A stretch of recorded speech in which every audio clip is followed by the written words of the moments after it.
The Philippines, you're talking about a nation made up of over 7,000 islands. So how did this incredibly diverse, scattered collection of cultures and languages ever become a single country? Well, that's what we're going to find out. Let's dive into the fascinating and often turbulent history of the Philippines.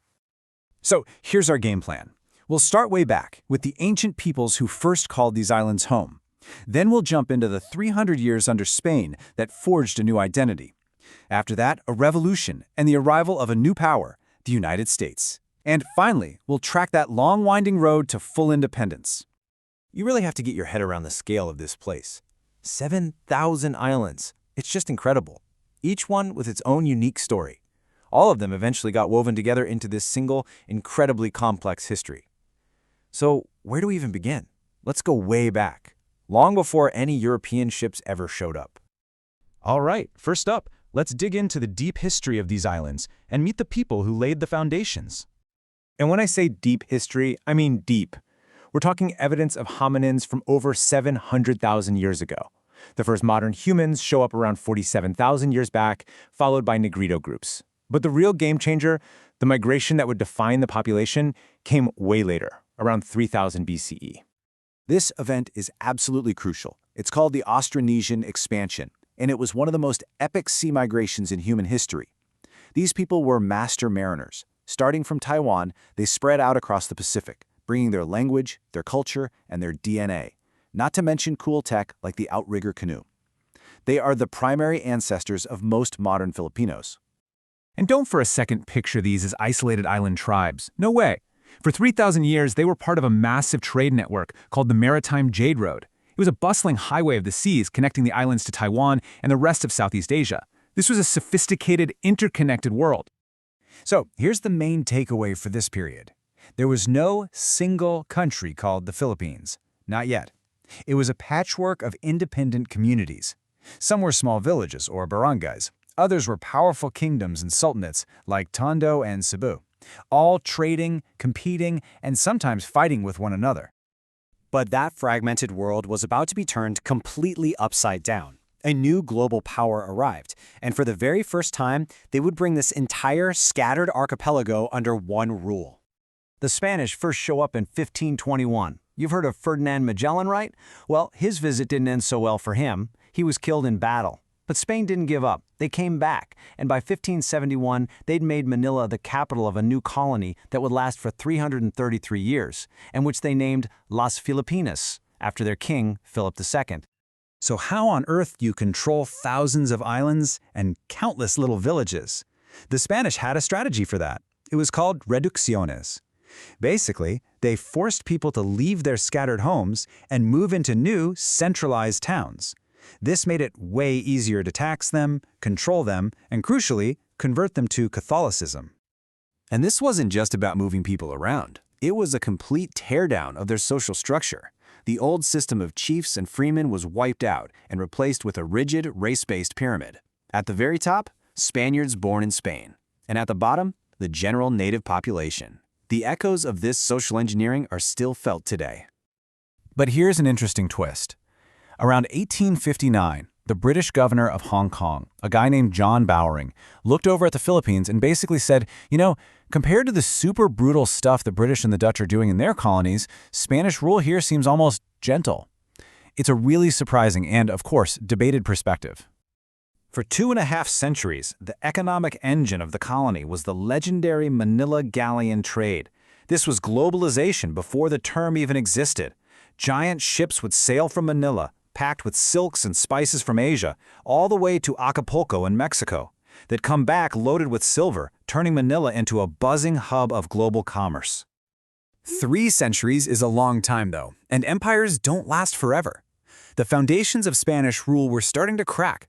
A new sense of Filipino identity was bubbling up, sparking a revolution that was about to take a completely wild turn.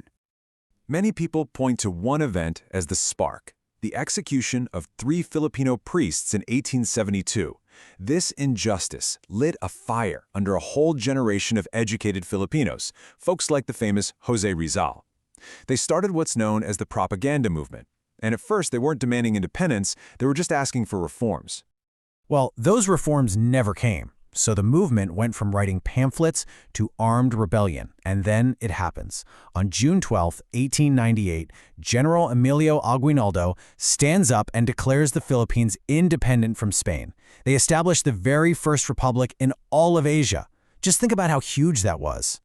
But there's a new player on the scene, the United States, who was fighting its own war with Spain. The Filipino revolutionaries thought, great, the enemy of my enemy is my friend. But after the Americans defeated the Spanish fleet and captured Manila, they did something shocking. They blocked their Filipino allies at the city gates, refusing to let them in. And then came the final gut punch. It was all sealed in the Treaty of Paris. The U.S. didn't recognize Philippine independence. Instead, they bought the entire country from Spain. The price tag for a nation that had just declared itself free? $20 million. Suddenly, the question for the new Philippine Republic was crystal clear. Were the Americans really allies, or had they just traded one colonial master for another? And that brings us right to the American era, a really complicated time. It was this bizarre mix of a brutal war, rapid modernization, and a policy the U.S. actually called benevolent assimilation. The Filipinos, having just won their freedom, were not about to just accept a new colonial ruler. What followed was the Philippine-American War. And let me tell you, this was not a minor skirmish. It was a long, bloody, and for many people, a largely forgotten war. The human cost was just horrific. Over 4,000 American soldiers died, but Filipino military deaths were at least 5 times that. The real tragedy, though, was the civilian toll.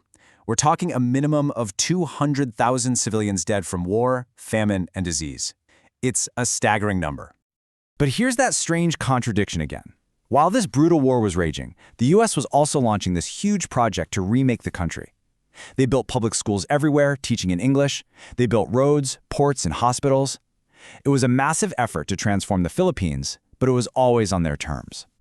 Now, throughout all this, Filipino leaders never gave up the fight for sovereignty. They were lobbying hard in Washington, D.C. And in 1916, they got a huge victory, the Jones Act. For the very first time, the United States put it in writing, a promise that someday the Philippines would get its independence. So the finish line is finally in sight. This brings us to the last major step before freedom, the Commonwealth era. It was supposed to be a 10-year transition to full independence, but a global catastrophe was about to get in the way. A new law, the Tidings-McDuffie Act, laid out the exact roadmap. It was a clear 4-step process. First, draft a constitution. Second, set up a semi-independent Commonwealth government. Third, run things for 10 years as a trial period. And finally, step 4, full total independence. And they did it. In 1935, the Philippine Commonwealth was launched. It was a massive celebration. Manuel L. Quezon became the first president.